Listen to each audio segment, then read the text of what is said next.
This is the Begin Within podcast, where we believe real, lasting health and fitness requires you to start inside before you work out.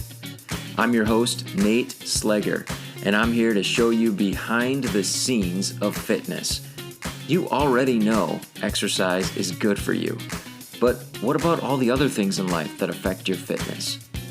If you're looking for extra motivation to get started or to make sure you keep going, this is the place for you.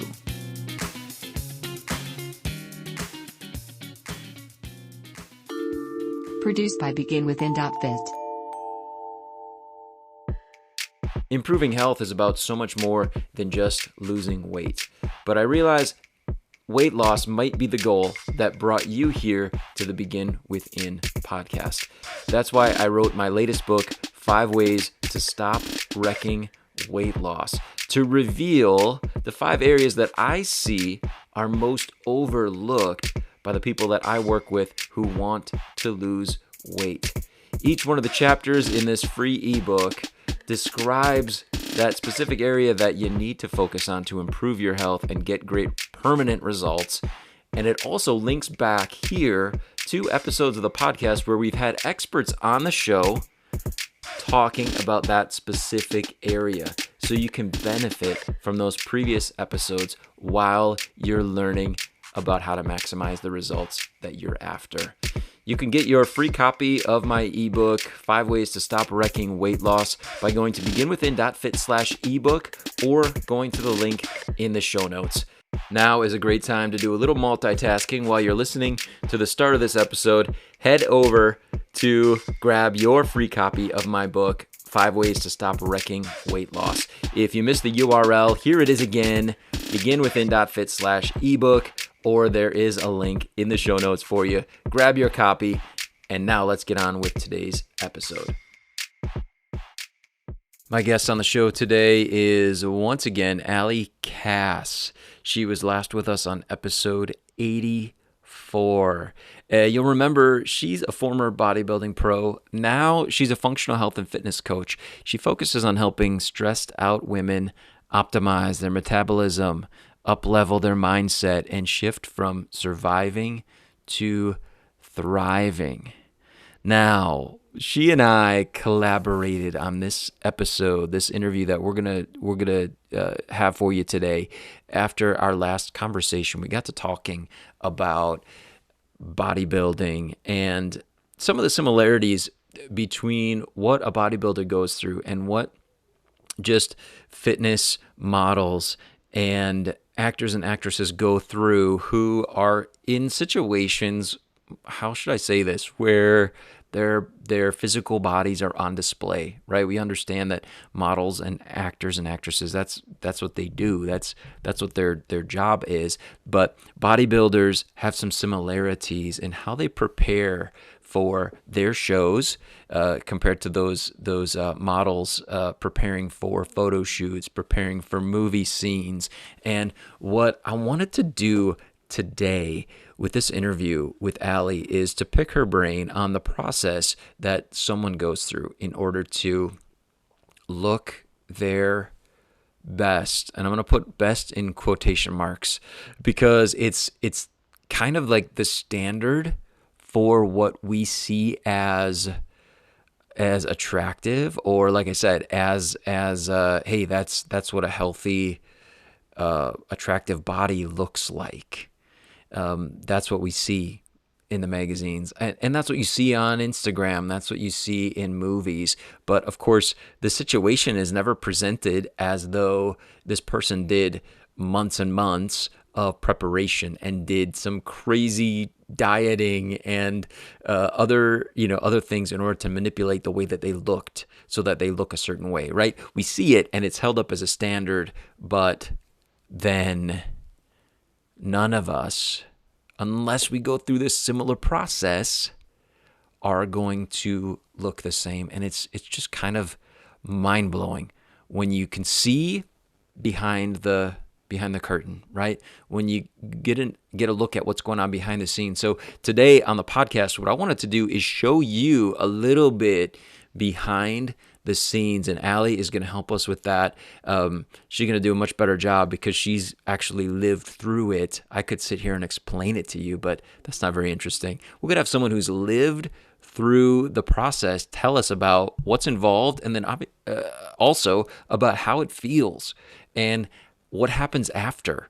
What's the mental game like in the whole process. I know you're going to enjoy this, and I hope for you that as you listen, as you get some insight into what those, what's behind those pictures. And obviously there's other things, right? There's filters. Allie and I talked about that before we started recording.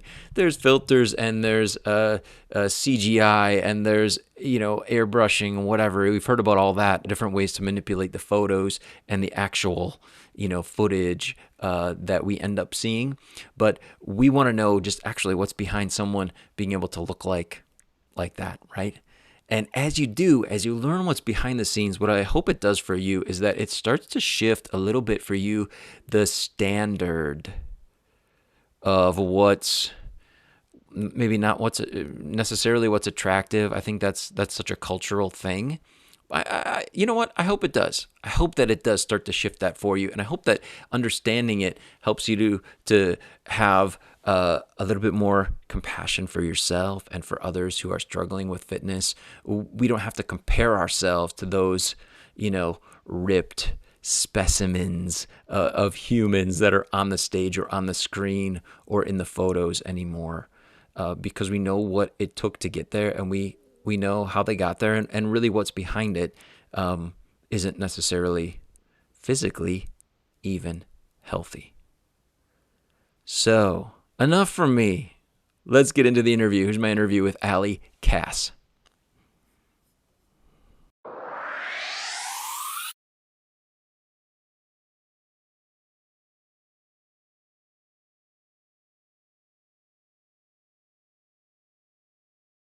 I would grow up as an athlete. So I, played multiple sports. I was from a very small town in East Texas, and there wasn't much else to do. So I did basketball, I did volleyball, I did track. I went on to play basketball briefly in college. And so I was always active. I always really enjoyed the sport. Working toward a goal has always been a big thing of mine. However, after I was no longer playing collegiate basketball, I was still very active. I played club volleyball. I did stuff for fun, but, as we talked about last time, health habits weren't there, nutrition habits weren't there. I didn't know anything about taking care of myself. So I eventually became much less active, and I did not have that structured routine. So once my mom was diagnosed with cancer, that's when I kind of did that self-evaluation of how am I really feeling, and how am I really feeling going through that process of being her caregiver up until the time that she passed. So it was a few months after she had passed. I was sitting in one of my friend's bedrooms in Dallas. I was there back home visiting. And I remember just having that moment of feeling like, God, like I cannot live life this way. Like I just can't. I don't want to feel this way. I feel depressed. I feel tired. I'm unhappy with the way that I look, but more importantly, I'm unhappy with the way that I feel. And it was a big moment for me where I just realized like I need to do something, or I just need to shut up about it. Like it was becoming such a thing. And I was like, all right, it's time to take action. So I've been weightlifting essentially since I was in 7th grade, but I always was lifting for, whatever that specific sport was. And so it was very repetitive. We did a lot of Olympic style lifting, and that was fine. But outside of that context, I really didn't know what I was doing. I decided to hire a fitness coach, and my intention was never to go into bodybuilding. It was never to step on a stage. And so I found this woman on Instagram, and it was right when online training really kind of took off and started to become a big thing. And I remember getting on the phone with her, and I resonated with her. I felt like she had the solution that I needed. And I was just so desperate for change that I was like, yes, like, let's go. And initially I just, wanted that accountability. I wanted, a structured plan, something that I could go follow. Like discipline was never a big issue for me. I just needed the guidance. Mm-hmm. So she started me off on a plan. And then very shortly after, she talked me into competing in a WBFF physique competition. And a lot of the girls she was training at the time were for show prep. So I didn't realize that. I didn't really understand the sport. I didn't know a lot about it. I'd gone to like one bodybuilding convention in Dallas probably the year prior to that, and I was not in my best physical shape. I didn't feel my best. So it wasn't like a very empowering experience for me at first, because I was like, oh, like, let me like take a look at myself. But she talked me into it, and it sounded terrifying. And like, I was like, this is a terrible idea. But it was partially after losing my mom. I also had just graduated college right before she was diagnosed. So I was going through this transition phase of life where I was so used to having that goal that I was working toward, whether it was in athletics or in school. And I just felt very lost. And I'm a very high achieving, very goal oriented person. So I was like, I just need something that I can really fixate my attention on and like just go for it. And also the fact that it was so scary to me, like really bothered me. Like I was like, why is this such Hmm. a fearful thing for me? So as opposed to running from it, I decided it was one of the best lessons, because I decided to lean into that fear and try to overcome it by doing it. And so I reluctantly agreed. And my first round of prep was about 4.5 months. And I grinded, I worked my butt off. I had a great coach, I had a great plan, and the transformation that I was able to make in that time was awesome. And I, had a lot of fun. So that's kind of how I got into it. It was Hmm. never something that was on my radar, but I am very grateful for the experience. Yeah, what an experience. Wow.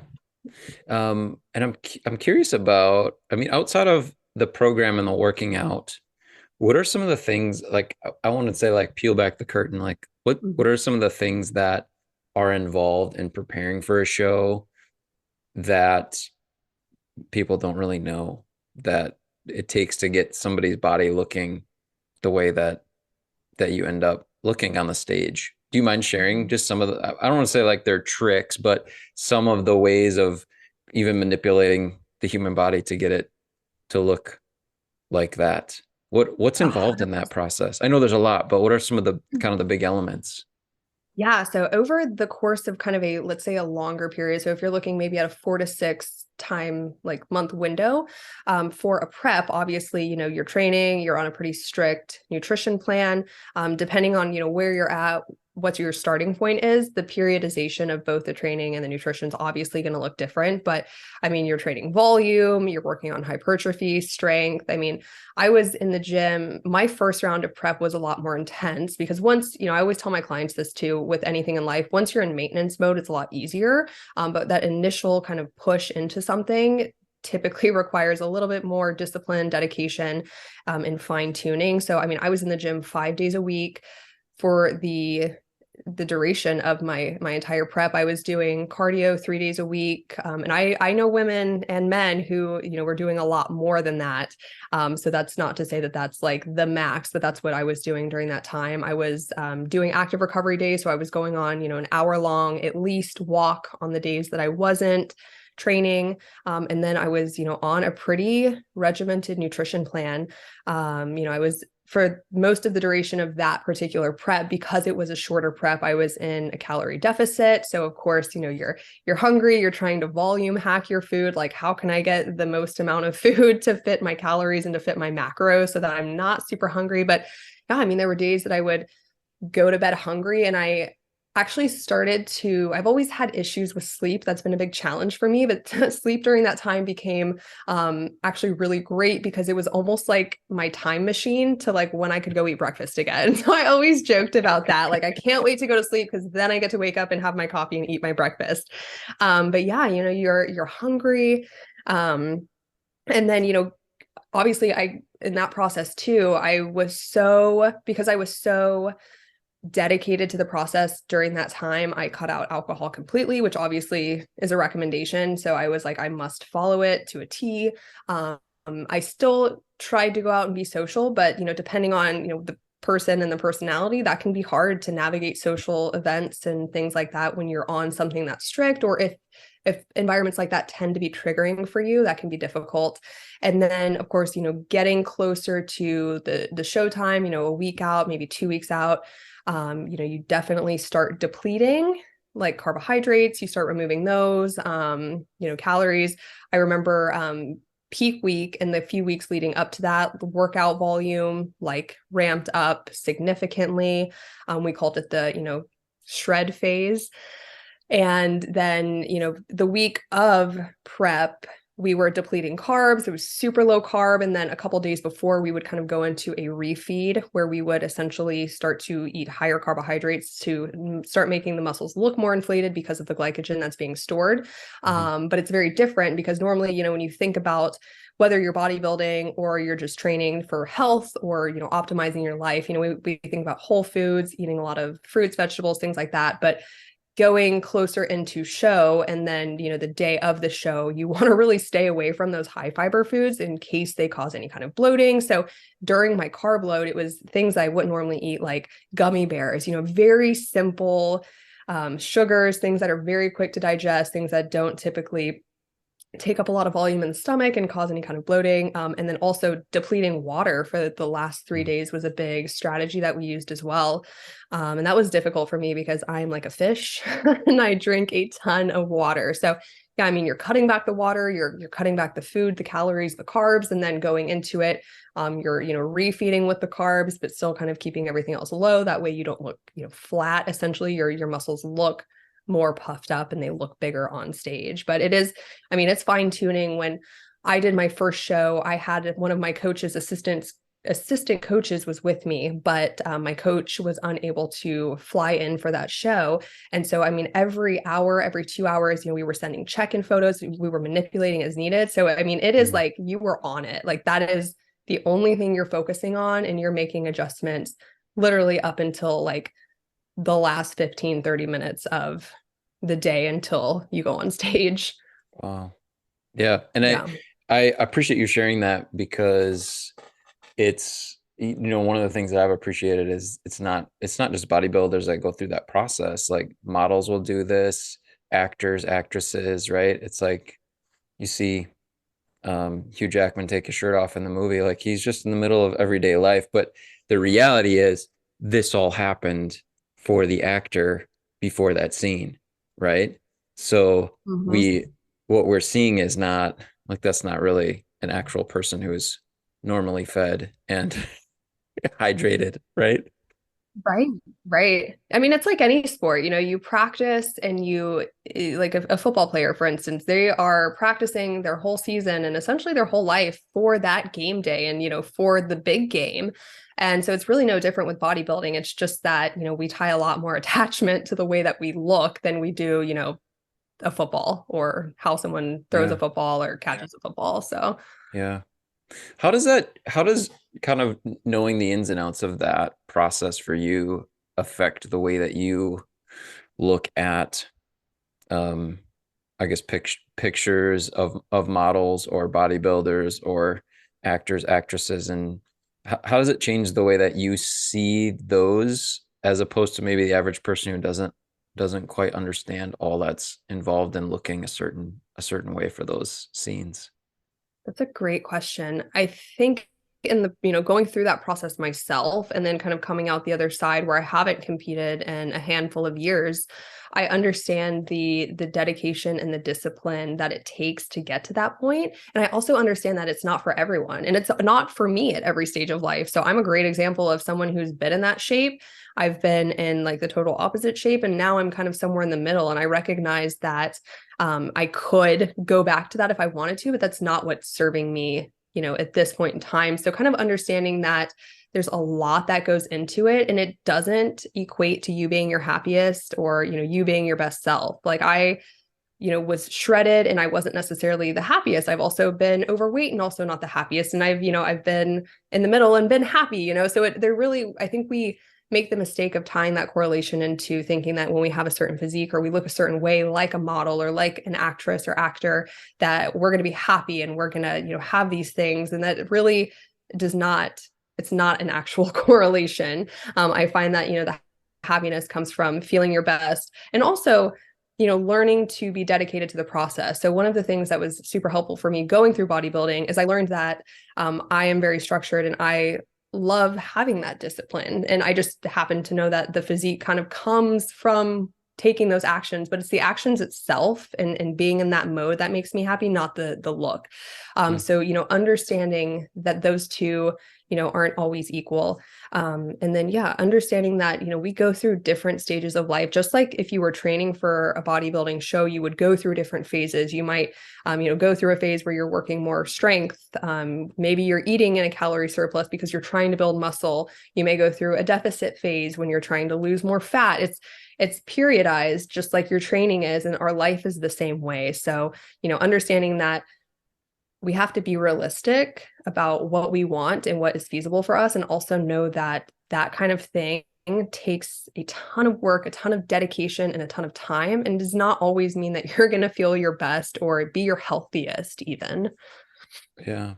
Yeah. Super interesting. I think about I talked about Wolverine, but Mm-hmm. any, there's this, anytime I've seen like even natural bodybuilders and spent time with them, they, they look like somebody who's in pretty, they're healthy people. They look like they're in good shape. They look like they work out, but it's such an amazing transformation that takes place from looking like oh, I'm a pretty healthy guy to being ready for the stage.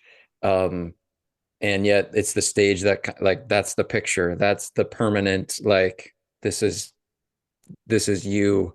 Mm-hmm. Um, could you touch on the mental side of getting past the stage and kind of like, I know we don't have a ton of time, but just like what that journey was kind of like for you a little bit? Do you mind talking about that? 100%.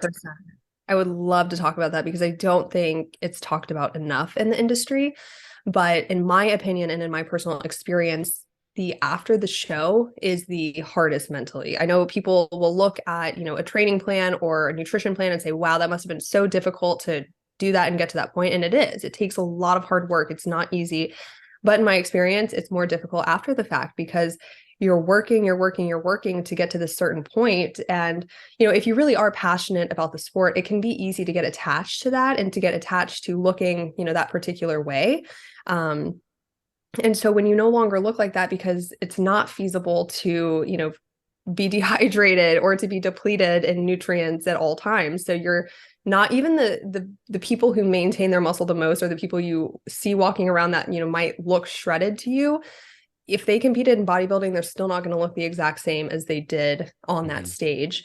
And that can be, that can be difficult mentally, especially as women and men as well. But I speak from, my own experience as a woman, when we have these beauty standards or these kind of idealistic things that we think that we need to work toward or look like. And so when you finally get there and you're like, yes, I've worked for months and I finally, have this physique. And then a week later, you're like, what? Where did it go? What is happening? I mean, that is difficult. And for a lot of women and myself, I had this experience as well. Like I remember, probably 3 months after my second show that I did, I probably weighed 4 pounds more. And I still looked, I'm sure, pretty ridiculously jacked to the average person who, isn't in any kind of physique sport. And I just remember thinking, like, I feel so blah, I feel so fat, this Mm-hmm. and that, like total body dysmorphia, actually, to the point where for me, I was, I had disordered eating patterns. I had never had an official eating disorder, but my view of food was so distorted. Like, I remember my ex was cooking breakfast for us one day and he was making like a veggie scramble with eggs. And I was like, I can't have whole eggs. I need egg whites. And he's like, seriously, like you can't just have some eggs. And I'm like, no, like, I'm going to go over all my fat macros. Like at that point, I wasn't even counting macros. So, things like that, where you just really get in that place where you view things as either, good or bad. And it is hard to break out of that mentally, but I think it's important for anyone who is either looking to compete, or, even if you're just looking to improve your physique or get to, a place where you're close to that, understanding that you need to be careful about the mindset and how you're starting to view things, because things become very skewed in the process. Yeah. I think that there's some really big lessons for all of us. I know most of the listeners are here because they want to make some physical improvement in their health, their fitness, weight loss, whatever it is, but having a realistic view and not just that black and white um, perspective that you have to have when you're prepping for something so specifically. It's just not real life. It doesn't fit well in a human brain in No, a it real definitely life. no. One of the things I always ask, I don't do a lot of show coaching, but if I have someone that inquires about it, my first question is always, why do you want to do it? Like if you Mm, want to work toward the goal, if you want to just do it because you want to see what your body is capable of, or it's a kind of a competitive thing, awesome. But if there is any underlying like need to look that certain way because you feel like it's going to make you more worthy, or you feel like you're going to be a better person or a better you, like that's not it. And I will be really quick to like talk someone, either out of it or talk to them about kind of reframing the purpose for why they're doing that. Because I think that is one of the biggest things. Like people go into that, thinking that it's going to make them happier or it's going to change their life in certain ways when it's not. And so when that doesn't happen, and then you get those effects after the show, and for women too, I've seen a lot of women go compete and then, their hormones are so down regulated that they have a really bad rebound. And a lot of mm, people, gain weight, gain fat afterward, if they've had to be so restrictive. And so that in itself, is a big trick to the mind because, mhm. you just went from point A to point B, back to point A. So it's Yeah. difficult. Wow. So much to it. Thank you for sharing that with us. I appreciate that so much. And now I know that your focus is different with those that you're working with. You mentioned. Could you just take a minute to tell us, what it is that you're doing now and how people can connect with you? Yeah, absolutely. So I'm a functional health and fitness coach, and my specialty is helping high achieving, stress out women to optimize their metabolism, up level their mindset, and essentially with the goal of shifting them from surviving to thriving. So I'm a very big proponent. And your fitness and your health should enhance your life and not detract for it. So anytime I work with someone, my goal is to take whatever we're doing and get them to whatever that health or that fitness, even if it is a physique goal, but making sure that we're making their life better in the process. Awesome. Awesome. And could you share your website with us or the best way for someone to get a hold of you, Allie? Absolutely. So I'm pretty active on Instagram. That is my most active social channel. My handle is at Allie Cass Health. And then my website is www.alliecashealth.com. I'd love to connect with you if you have questions. I do offer free health audit, which is essentially a consultation where we talk about your goals, help you bridge the gap between where you are now and where you want to go, and help you uncover some of the root causes that are keeping you stuck. And if that's not necessarily for you, I'd still love to connect with you on social media and see how I can help. Awesome. Allie Cass, thank you so much for being here. Thank you so much, Nate. I really hope you enjoyed that interview with Allie Cass. If you want to hear the last time she was here on the show, it was episode 84. You can go and check that episode out. That was the last time that I talked with her. And that episode was all about how you talk to yourself, the language that's going on, not only coming out of your mouth, but also going on in your head. How to clean up your language was one of the focuses of that episode. If you enjoyed our conversation, I would recommend that you go check out as well episode number 34. Episode 34. That was an interview I had with Mandy Holden. Why you need more self-compassion. And then also, you may enjoy episode 64. That was an interview I had with Stephanie Lueras on body image, working toward body neutrality. Check those out. I really hope you enjoyed the interview. I know I did. I know when I first learned, and being in the fitness industry, being a personal trainer, you learn about what is behind the look that bodybuilders end up having for the stage. And then you understand that this is the same process in many ways that models and actors and actresses go through in order to prepare for their, I guess, their bodies to be on display, for lack of a better word. But the fact is it's not all that healthy, the process that they go through in order to look that way. It's not something that can be maintained for very long. I mean, we're talking about hours, right? Of course, the world that we live in, right? You can take photos, you can take video footage during those hours, during that short time, and it can be preserved perpetually. And we can get the idea that that's the way this person looks all the time. And we can get the idea that if I don't look like them, then something's wrong with me. But the reality is they don't look like that either outside of those few hours. And so understanding that has helped. I know it's helped me to have a healthier view of what is ideal for myself. And I hope that we've been able today to